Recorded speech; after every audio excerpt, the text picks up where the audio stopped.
Ay mga guys, meron tayong bagong gagawin sa Barako. Ang issue dito, napakaingay. Tapos sobrang init.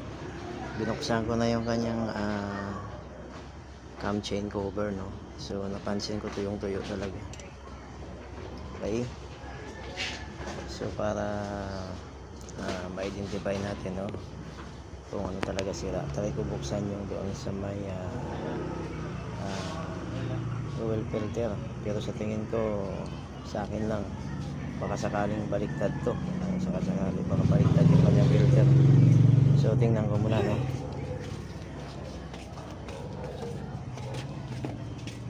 Yan na, yung tiyo.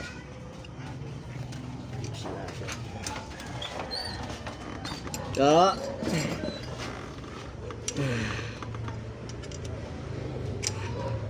lumipat na yung kaibigan mo. Diyan, oh. Sigawan mo dyan. Ayan, second floor.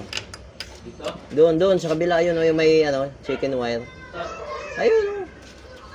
Tawagin mo dyan. Ayun, oh, yung may kahoy. Nandiyan siya sa ibabaw, eh.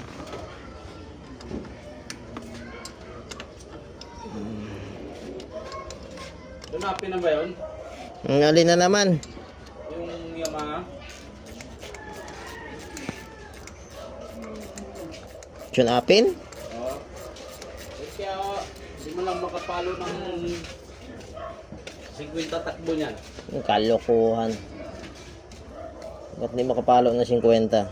Eh, hindi ka naman nagpapatakbo talaga ng 50. Oh, kahit pinipilit ko ngayon eh. Palitan lang ng sprocket. Tingnan mo yung air cleaner niya. The moment of truth.